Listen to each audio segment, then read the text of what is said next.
దేవుని మహాకృపను బట్టి మీ అందరి ప్రార్థనా ఫలం కర్ణాటక రాష్ట్రంలో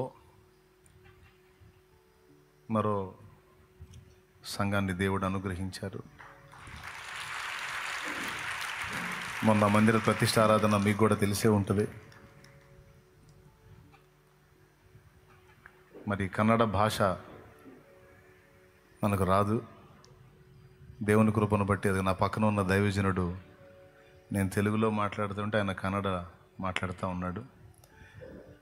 మొత్తం మీద అక్కడ మందిర ప్రతిష్ఠ ఆరాధన జరిగింది. దేవుని కృపను బట్టి దేవుని వాక్యాన్ని విని అనేక మంది బాప్తిస్మానికి సిద్ధమయ్యారు.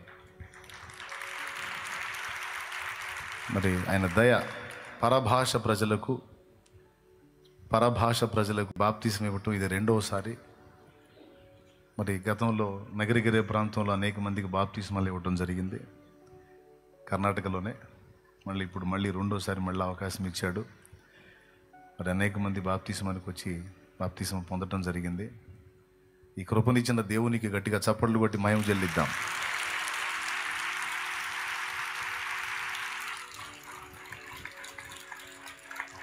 ప్రజలకు ఉపదేశం అర్థమై రక్షణకు తీర్మానం చేసుకొని రక్షింపబడటం అనేది దేవుని కృప, ఒక విజయం. అందును బట్టి దేవునికి స్తోత్రం. ఇంకా అన్ని రాష్ట్రాల్లో దేవుడు ద్వారాలు తెరవాలి, అన్ని రాష్ట్రాలలో దేవుడు అవకాశాలు ఇవ్వాలి, తిరగాలి.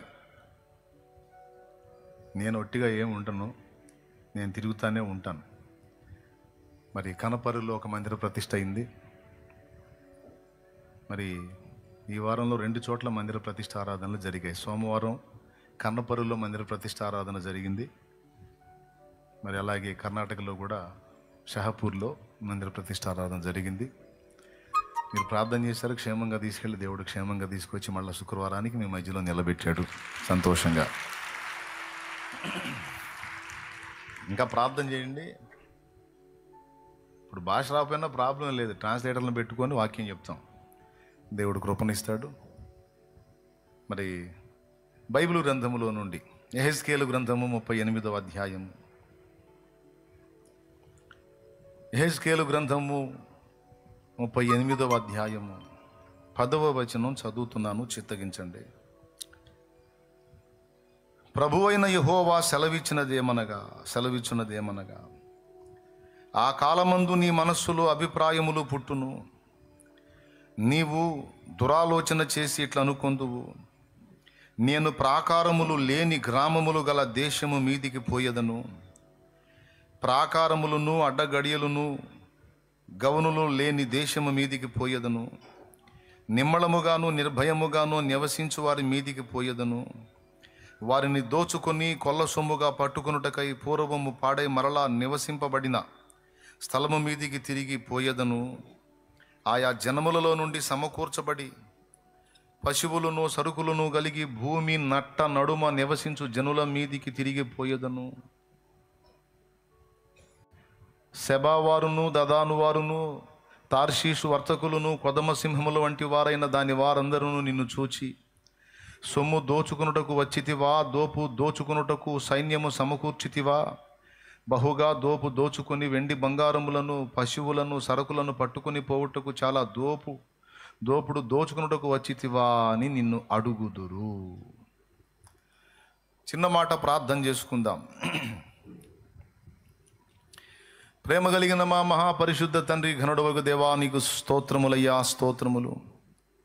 నీ దయాపూర్వక సంకల్పాన్ని బట్టి శుభవేళ మమ్మల్ని తీసుకొచ్చి ఇంతసేపు నిన్ను ఆరాధించుకొని ప్రార్థించుకునే కృపనిచ్చావు, స్తోత్రమయ్యా. మా తండ్రి, నీ దాసుడు బలహీనుడు, నీ బలముతో నింపు, అయోగ్యుడు, నీ రక్తముతో కడుగు, అపాత్రునికి కృపాదానం ఇచ్చి నీ కొరకు వాడుకోయ్యా. నీ బిడ్డలకు ఏ మాటలు అవసరమై ఉన్నవో, ఏ మాటల చేత నీ బిడ్డలు ప్రోత్సహించబడతారో, చైతన్యపరచబడతారో, నీ బిడ్డలతో మాట్లాడు, నీ దాసునితో మాట్లాడు. మేము విని గ్రహించి నిన్ను మయంపరచునట్లు కృపనివ్వు. స్తుతి మహిమ ఘనత ప్రభావములు మీకే చెల్లిస్తూ కృతజ్ఞతా వందనాలు చెల్లిస్తూ యేసు ప్రశస్త నామమున ప్రార్థించి స్తుతించి వేడుచున్నాము తండ్రి, ఆమేన్. ఉపదేశాన్ని అడ్డగింపు చూసే సైతాను శక్తులు యేసు నామములో బంధించబడును గాక. ఆయన అగ్ని ప్రాకారం మన చుట్టూ ఉండును గాక. ఆయన సన్నిధి మన మధ్య ప్రత్యక్షమగును గాక. ఆయన ప్రత్యక్షతలు మనకు ప్రత్యక్ష పరచబడును గాక. ఆమేన్. హల్లెలూయా. మన ప్రార్థన విని జవాబిచ్చిన దేవునికి విశ్వాసంతో స్తోత్రాలు చెప్దామా గట్టిగా? ఆమేన్. ప్రభునందు ప్రియులారా, చదువుకున్న ఈ వాక్య భాగంలో దేవుడు భవిష్యత్తు సంభవాలను కొన్నింటిని రాయించాడు. ఈరోజు పరిశుద్ధాత్మ ప్రేరణలో ముగ్గురి భవిష్యత్తును గూర్చి మీతో, లేదా నలుగురి భవిష్యత్తును గూర్చి మీతో, ముగ్గురు లేక నలుగురి భవిష్యత్తును గూర్చి మీతో పంచుకోవాలని ప్రేరేపించబడ్డాను. ముఖ్యంగా ముగ్గురు, టైం దొరికితే ఆ 4వ గుంపును గురించి కూడా మాట్లాడతాను. ముఖ్యంగా ముగ్గురి భవిష్యత్తును గురించి మీతో పంచుకుంటాను, శ్రద్ధగా వినండి. ప్రస్తుతం ప్రపంచములో ఉన్నటువంటి పరిస్థితి మీలో చాలామందికి తెలుసు. వార్తల ద్వారా ప్రపంచములో భూమి నట్టనడుమ నివసించేటువంటి జనాంగం ఇశ్రాయేలు జనాంగము. ఇప్పుడు యుద్ధం జరుగుతుంది. ఒకళ్ళ మీద ఒకళ్ళు మరి ఈ బాంబులు వేసుకుంటూ ఉన్నారు. ప్రాణ నష్టం జరుగుతుంది. మరి కొంతమంది గట్టి వ్యాఖ్యలే చేస్తున్నారు, అసలు ఇజ్రాయేలును లేకుండా చేయడానికి మేము నడుం కట్టాం అని కొన్ని దేశాలు ఏకమై మాట్లాడటం కూడా మనకు తెలుసు. అలాగే వాళ్ళు ప్రయోగించినటువంటి ఆయుధాలు కూడా ఐరన్ డోమ్ అన్నిటినీ అడ్డుకోలేకపోతూ ఉంది. కొన్ని వెళ్ళి పడుతున్నాయి, వాళ్ళ భూభాగంలో పడుతున్నాయి, వాళ్ళ ప్రదేశాల్లో పడుతున్నాయి. దాన్ని బట్టి మనలో కొంతమందికి నిజంగా వాళ్ళందరూ ఏకమై ఇశ్రాయేలును మట్టుబెట్టే అవకాశం ఉంది, నాశనం చేసే అవకాశం ఉంది అని సహజంగా అనుకునే అవకాశం ఉంది. ఇశ్రాయేలు అంటే భూమి మీద దేవుడు ఏర్పరచుకున్న జనాంగం. భూమి మీద దేవుడు ఏర్పరచుకున్న జనాంగం. భూమి మీదున్న సకల వంశములను ఆశీర్వదించడానికి, సకల జాతుల, సకల వంశముల, ఆయా భాషలో మాట్లాడు ప్రజలందరినీ రక్షించడానికి రక్షకుణ్ణి వారిలో నుంచే రప్పించటము దేవుని దయాపూర్వక సంకల్పమైంది. రక్షకుడు వారిలో నుండే వచ్చాడు. ఆయన పేరు నజరేయుడగు యేసు. మీకు అందరికీ తెలుసు. ఆయనను బట్టి మాత్రమే గాక అబ్రహామును బట్టి కూడా ఇశ్రాయేలు మీద మనకి గౌరవం ఉంది. మన బైబిల్ గ్రంథంలో పాత నిబంధన, క్రొత్త నిబంధన మొత్తం కూడా ఇశ్రాయేలు ప్రస్తావన ఉంది, యూదుల ప్రస్తావన ఉంది. దాంతోపాటు మరి ఆధ్యాత్మికంగా వారికి మనకి కొంత అనుబంధం కూడా ఉండింది. విశ్వాసమును బట్టి మనం అబ్రహాము సంతతి అని పిలువబడ్డాం బైబిల్ ప్రకారం. జన్మతా వారు అబ్రహాము సంబంధులు. ఇప్పుడు నిజంగానే ఆ జాతి నాశనం అవుతుందా? ఆ జనాంగం నాశనం అవుతుందా? ఇశ్రాయేలు భవిష్యత్ ఏమిటి అని కొంతమందికి సందేహం వచ్చే అవకాశం ఉంది. అయితే దేవుని వాక్యం ఇశ్రాయేలు భవిష్యత్తును గురించి ఏం చెప్పింది? దేవుడు భవిష్యత్తులోకి ప్రయాణం చేయగలడు. బాగా వినాలి. దేవుడు భవిష్యత్తులోకి ప్రయాణం చేయగలడు. భూత భవిష్యత్ వర్తమాన కాలములలో ఉండువాడు ఆయన. ఆయన తన గ్రంథములో భవిష్యత్తులో ఏం జరగబోతున్నాయి, క్లైమాక్స్ ఏంటి, ఫినిషింగ్ టచ్ ఏంటి అనేది మొత్తం మనకి ముందే చెప్పేశాడు తన పరిశుద్ధ గ్రంథంలో. ప్రకటన గ్రంథం ఒక్కటే కాదు, ప్రవక్తల గ్రంథాలన్నిటో కూడా అనేక సంగతులు భవిష్యత్తును గూర్చి, ఇశ్రాయేలు భవిష్యత్తును గురించి, సంఘ భవిష్యత్తును గురించి దేవుడు మాట్లాడాడు. ఇక ఇశ్రాయేలు భవిష్యత్తును గురించి ఏమి ఢోకా లేదు. ఎవరు ఎన్ని రకాలుగా ప్రయోగాలు చేసినా, ఎన్ని రకాల తిప్పలు పడినా ఆ జాతి నాశనం అవ్వదు. దాన్ని పూర్తిగా నాశనం చేయటం ఎవరి వల్ల కాదు, అది దేవుని ప్రవచనం. చేస్తే దేవుడే వారిని డ్యామేజ్ చేయాలి తప్ప ఇక ఏ జనానికి కూడా ఆయన అవకాశం ఆయన ఇస్తే తప్ప, లేకపోతే వాళ్ళను ముట్టే సీన్ ఎవరికి లేదు. ఎందుకంటే దేవుడు ప్రారంభం నుండి వారి పక్షం వహించాడు. ఎందుకంటే అబ్రహామును బట్టి ప్రస్తుత ఇశ్రాయేలు ఎంత పరిస్థితిని ఎదుర్కొన్నా, భవిష్యత్తులో ఇంకా ఎలాంటి వార్తలు వచ్చినా లేఖనమైతే నిరర్థకం కాదు. మనం ఎప్పుడు కూడా బయట ప్రాపంచిక పరిస్థితులతో పాటు గ్రంథములోకి చూడటం కూడా అలవాటు చేసుకోవాలి.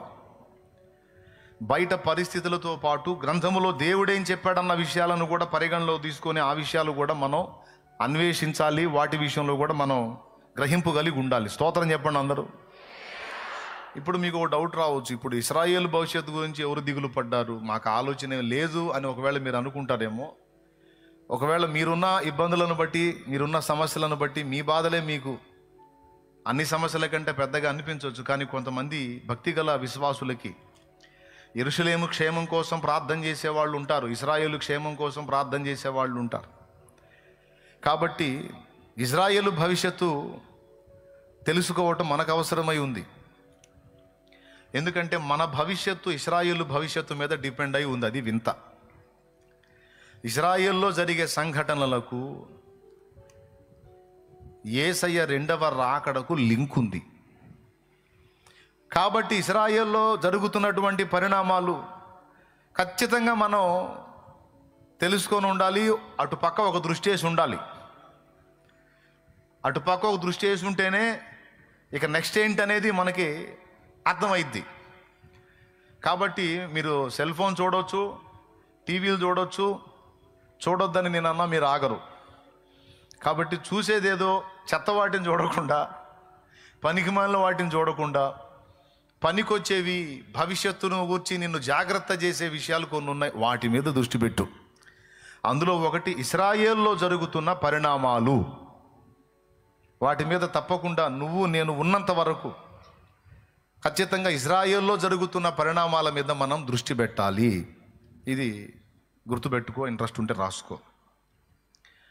ఎందుకంటే ఏ దేశాన్ని గురించి నువ్వు చూసినా చూడకపోయినా ఇశ్రాయేలులో జరుగుతున్న పరిణామాలకి యేసయ్య రాకడికి లింక్ ఉంది కనుక నువ్వు ఖచ్చితంగా చూడాలి, అది తెలుసుకోవాలి.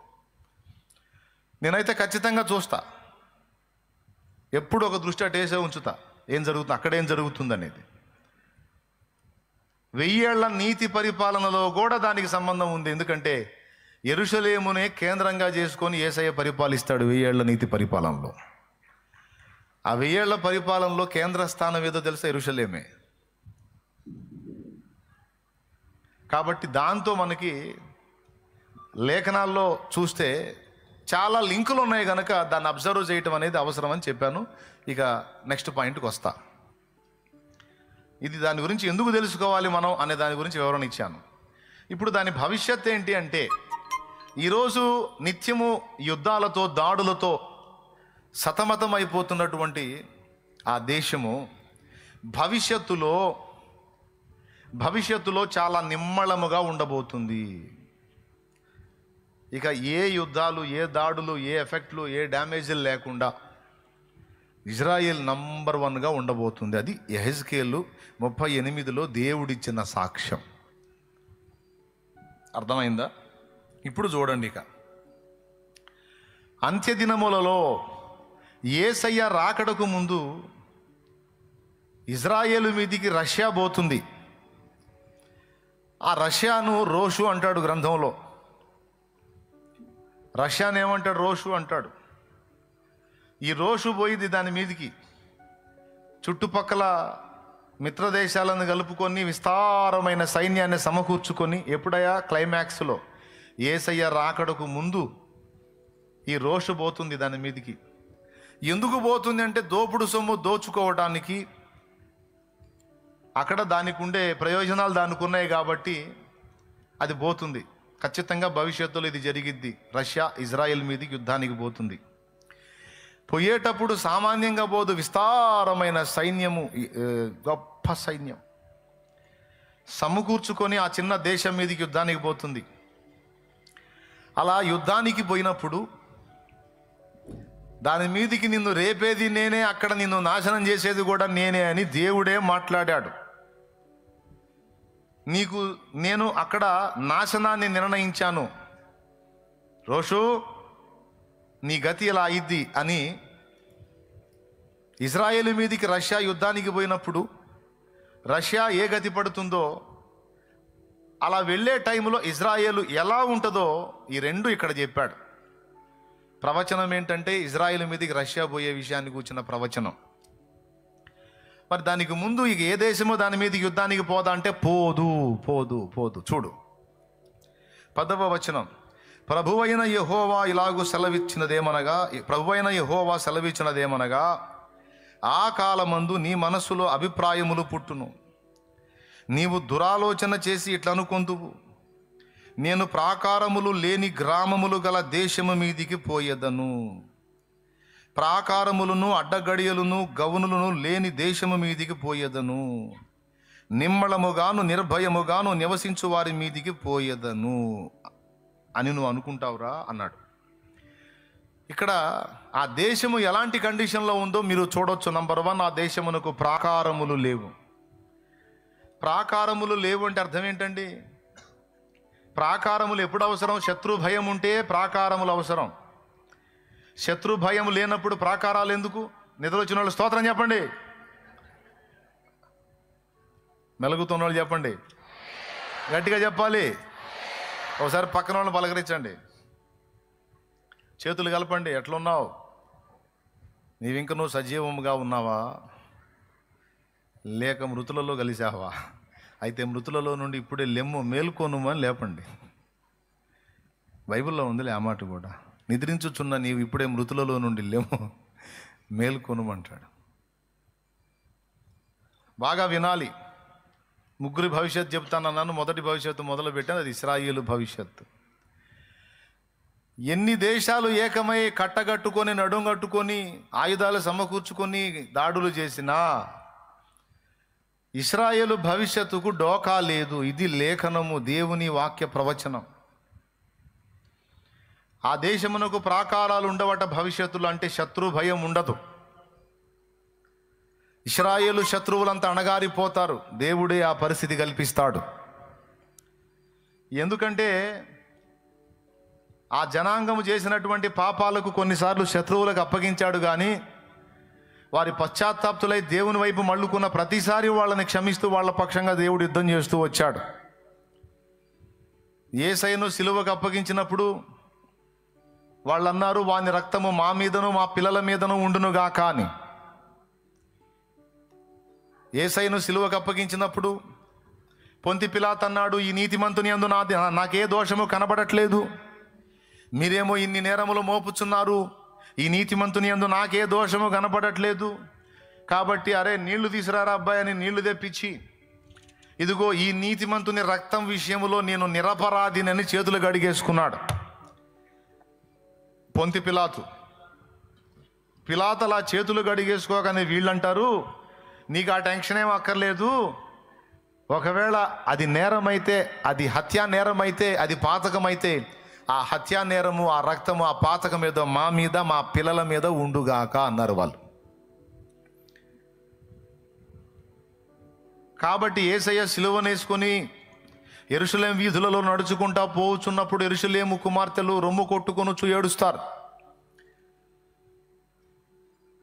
అయ్యయ్యో అన్యాయముగా ఈయనను సిలువ వేస్తున్నారు అయ్యో అని వాళ్ళు రొమ్ము కొట్టుకుంటూ ఏడుస్తుంటే, బాధపడుతుంటే అప్పుడు యేసయ్య ఒక మాట అన్నాడు, మీకు గుర్తుందో లేదో, అమ్మలారా యెరూషలేము కుమార్తెలారా నా కోసము ఏడవకండి, మీ కోసము మీ పిల్లల కోసం ఏడవండి.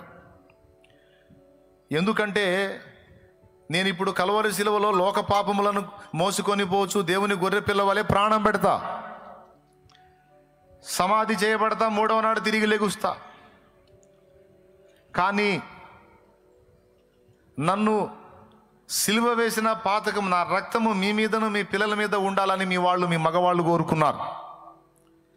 ఆ రక్తం ఇప్పుడు మీ మీదకి, పిల్లల మీదకి వచ్చింది. యెరూషలేము దండ్ల చేత చుట్టబడిద్ది, దారుణంగా నాశనం చేయబడిద్ది. దాని ఫలితం ఖచ్చితంగా అది అనుభవించాల్సిందే. మీకు తెలుసా, నిజంగానే యెరూషలేము దండ్ల చేత చుట్టబడింది. అక్కడ ఉన్నటువంటి ప్రజలంతా భూమి యొక్క నలుదిశలా చెదరగొట్టబడ్డారు. తర్వాత తిరిగి మళ్ళా వాళ్ళు ఒక రాజ్యముగా, ఒక దేశముగా ఏర్పడే జరిగి చాలా వందలాది సంవత్సరాలు అయిపోయింది. 1947 మనకి స్వాతంత్ర్యం వస్తే, మనకు వచ్చిన సంవత్సరానికి 1948 వాళ్ళకి స్వాతంత్ర్యం వచ్చింది. ఇజ్రాయెల్ ఒక స్వతంత్ర దేశంగా ఏర్పడింది. వాళ్ళ భూభాగంలో మళ్ళా పరిపాలన ప్రారంభించుకుంది. ఎప్పుడు? 1948లో. ఎప్పుడు చెదరగొట్టబడ్డారు? క్రీస్తు శకం 70లో చెదరగొట్టబడ్డారు.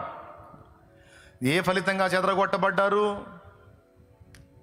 వాళ్ళు అన్నారు, వాని రక్తము మా మీదను మా పిల్లల మీదను ఉండునుగా. కానీ ఆ శాపాన్ని వాళ్ళు అనుభవించడం మొదలుపెట్టి దాన్ని వందల సంవత్సరాలు అనుభవించారు. అనుభవించిన తర్వాత మొత్తం మీద మళ్ళా క్లైమాక్స్లో అక్కడికి చేరారు. వాళ్ళందరూ ఒక దేశముగా, ఒక రాజ్యముగా ఏర్పడి పరిపాలన మొదలుపెట్టడమే రాకడ సమీపమైందంటానికి ఒక అద్భుతమైన గుర్తు. దేవునికి స్తోత్రం కలుగును గాక. అదైతే జరిగింది. 48 అంటే అయ్యి ఒక 2, 50, 52, ఇదొక 25, ఏనాయా 77 సంవత్సరాలు ఇంచుమించు అయిపోయింది. అంటే ఇప్పుడు ఇంకా దగ్గరకు వచ్చింది సమయం. అందుకే జరుగుతున్న పరిణామాలన్నీ తీవ్రతరం అవుతున్నాయి. మళ్ళా జరుగుతాయి. ఇశ్రాయేలుకు శత్రువుల మీద జయం వస్తుంది. ఇశ్రాయేలు శత్రువు అంతా కూడా అణగారిపోతుంది. ఏ స్థాయికి అణగారిపోతుందంటే, ఇశ్రాయేలు ప్రాకారాలు కట్టుకోవటమే మానేసిద్ది. కాంపౌండ్స్ ఉండవు, ఇక కంచెలు ఉండవు. ప్రాకారములు లేని పురము అన్నాడు, గ్రామములు అన్నాడు. అసలు ఇప్పుడు జరుగుతున్న యుద్ధం అంతా జరగక ముందు వాళ్ళ గ్రామాల్లోకి వచ్చి దాదాపు 1000 మందికి పైగా చంపారు. గుర్తుందా? దాదాపు 2 ఏళ్ల క్రితం అనుకుంటాను. 2 ఏళ్ల క్రితం గాజా వాళ్ళు వచ్చి అటాక్ చేశారు కదా. 1000-1200 మందిని చంపేశారు కదా. కొంతమందిని బానిసలుగా పట్టుకొని పోయారు ఇశ్రాయేలీయుల్ని. అప్పుడు మొదలైందే కదా ఇది. అప్పటి నుంచి మొదలుపెట్టి అన్నిటి మీద వాళ్ళు యుద్ధం చేస్తూ ఉన్నారు. అక్కడ మీరు వీడియోలో చూస్తే కంచె ఉంటుంది. ఆ కంచె మీదుగా వాళ్ళు ఆ బెలూన్స్ వేసుకొని వస్తారు. పారాచూట్లు ఉంటాయి కదా, అవి వేసుకొని దిగుతారు. లోపలికి దిగి వాళ్ళు కాల్పులు జరిపి చాలామందిని చంపేశారు. కంచె మీద ఒక చోటేమో కంచెని బ్లాస్ట్ చేస్తారు. కానీ భవిష్యత్తు ఏం జరగబోతుందంటే, ఇక కంచెలతో నిమిత్తం లేదు. ఎందుకంటే శత్రు భయం ఏమీ లేక ఇజ్రాయేలు నెమ్మది పొందబోతుంది. అది భవిష్యత్తు. ఏమేం చెప్పాడు ఇక్కడ? నంబర్ 1, ప్రాకారములు లేని గ్రామములు, అడ్డగడియలను గవునులు లేని దేశము. ఈ 2 కాదు, నిమ్మళముగాను నిర్భయముగాను నివసించు వారి మీదికి పోయేదను. భవిష్యత్తు ఇశ్రాయేలుకి ఏం జరుగు? నిమ్మళం రాబోతుంది. నిర్భయముగా వాళ్ళు నివసించబోతా ఉన్నారు. ఇది ఇజ్రాయేలు భవిష్యత్తు. అయితే తర్వాత ఏం జరిగిద్ది? రష్యా దాని మీదకి యుద్ధానికి పోయినప్పుడు దేవుడే ఇశ్రాయేలు పక్షమున మరొక భీకరమైన యుద్ధం జరిగించబోతున్నాడు. నాడు ఐగుప్తు నుంచి వాళ్ళని బయటికి తీసుకొచ్చినప్పుడు, ఎర్ర సముద్రం దగ్గర వాళ్ళని నిలిపి వాళ్ళ ఎదుట సముద్రమును పాయలు చేసి అద్దరికి వారిని దాటించి, సముద్రము నట్ట నడుమ ఐగుప్తీయులను, వారి రథములను, ఫరోను అతని సైన్యమును ముంచివేసినట్టుగా రష్యా తీసుకోబోతున్నటువంటి చర్యల విషయంలో దేవుడు దాని మీద చర్య తీసుకొని ఇశ్రాయేలు మీదికి వచ్చినటువంటి ఆ విస్తారమైన సైన్యమును ఆయన నాశనము చేయటం జరుగుతుంది. ఆ దేవుని కోపములో ఇశ్రాయేలు పక్షంగా దేవుడు చేసే ఆ యుద్ధములో చనిపోయిన వాళ్ళని పూడ్చిపెట్టడానికి 7 నెలల కాలం పడుతుందంట. ఆ డెడ్ బాడీస్ని పూడ్చిపెట్టడానికి పట్టే సమయం 7 నెలల కాలం. అంటే 7 నెలల వరకు డెడ్ బాడీస్ని సేకరిస్తూనే ఉంటారు, పూడ్చిపెడతానే ఉంటారు. అంతమంది హతులైపోతారు. అర్థమైందా? అంటే ఇక ఇజ్రాయేలును శ్రమ పెట్టడానికి ఎవరికి ఛాన్స్ లేదు.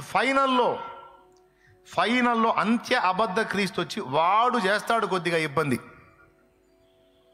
అర్థమైందా? ఇక రాను ఇజ్రాయేలు అణగారిపోవటం కాదు, ఇజ్రాయేల్ ఇంకా బలం పుంజుకుంటుంది. ఫైనల్లో అంత్య అబద్ధ క్రీస్తు చేతిలో మాత్రమే ఇజ్రాయేల్ శ్రమ పడుతుంది. ఇది ఇజ్రాయేలు భవిష్యత్తు. దేవునికి స్తోత్రం కలుగును గాక. ఇప్పటికే మీరు గమనించినట్లయితే నెట్లో సెర్చ్ చేసి చూడండి. ఇప్పుడు మనం వాడుతున్న అప్డేట్ లేటెస్ట్ టెక్నాలజీ చాలా వరకు వాళ్ళు డెవలప్ చేసిందే. మైండ్ పోయిద్ది వాళ్ళు కనుగొన్నాయి చూస్తే. తెలుసా మీకు? ప్రపంచాన్ని ప్రభావితం చేసినటువంటి వ్యక్తులంతా కూడా యూదుల్లో నుంచే వచ్చారు. అణుబాంబుని కనుగొన్న, అణుతత్వాన్ని కనుగొన్నటువంటి ఆల్బర్ట్ ఐన్స్టీన్ అనేవాడు యూదుడే. కార్ల్ మార్క్స్ అనేవాడు యూదుడే. ప్రపంచంలో మెజారిటీ ప్రజల్ని తన ఫాలోవర్స్గా, ఆరాధకులుగా కలిగి ఉన్న నజరేయుడగు యేసు కూడా యూదుల్లో నుంచి వచ్చినవాడే. ఇప్పుడు మనం వాడుతున్న టెక్నాలజీలో చాలా వరకు వాళ్ళు డెవలప్ చేసింది. వాళ్ళ వ్యూహాలు, వాళ్ళ ఐడియాలజీ అంత స్పెషల్. భూమి మీద ఏ జనముకు కూడా లేనంత జ్ఞానాన్ని, ఐడియాలజీని దేవుడు వాళ్ళకు అనుగ్రహించాడు. ఎందుకంటే ఆ జనమును దేవుడు ఏర్పరచుకున్నాడు. భూమి మీద ఏ జనములకు లేని ఘనత మీకు ఇస్తానన్నాడు. ఇచ్చాడు నిజంగా. ఇప్పుడు ప్రపంచంలో చాలా దేశాలు దానికి మెచ్చుకోవాల్సిందే దాన్ని. కాబట్టి ఇజ్రాయేల్ భవిష్యత్తు పోను ఇంకా బలం పుంజుకుంటుంది, నిమ్మళపరచబడిద్ది, యుద్ధాలు అణిగిపోతాయి, దేశం అసలు ఏ శత్రు భయం లేకుండా నెమ్మది పొందిద్ది అనేది ఇజ్రాయేల్ భవిష్యత్తు. ఇజ్రాయేల్ భవిష్యత్తుతో మనకు సంబంధం ఏంటంటే, అక్కడ జరిగేటువంటి పరిణామాలు, సంఘము ఎత్తబడుటకు కొన్ని సూచనలు అక్కడ జరుగుతాయి. ఇద్దరు సాక్షులని మనం ప్రకటన గ్రంథంలో చెప్పుకుంటాం. ఆ ఇద్దరు సాక్షులు అక్కడే వస్తారు. ఇంతగా ఆ దేశం ఇజ్రాయేలు దేశమేనా అంటే 38:12 చూస్తే భూమి నట్ట నడుమ నివసించు జనులు అని మాట్లాడాడు. అంటే వాళ్ళని కూర్చుందే ఈ ప్రవచనం, యెహెజ్కేలు 38 ప్రవచనం. అయితే ఇజ్రాయేల్లో జరుగుతున్నటువంటి వ్యవహారము, సంఘము ఎత్తబడే విషయంలో సంఘం సిద్ధపాటుకు కొన్ని విషయాలు సూచనలుగా ఉన్నాయని నేను చెప్పాను కదా. ఇప్పుడు ఇజ్రాయేల్ భవిష్యత్తు పక్కన పెడతాను.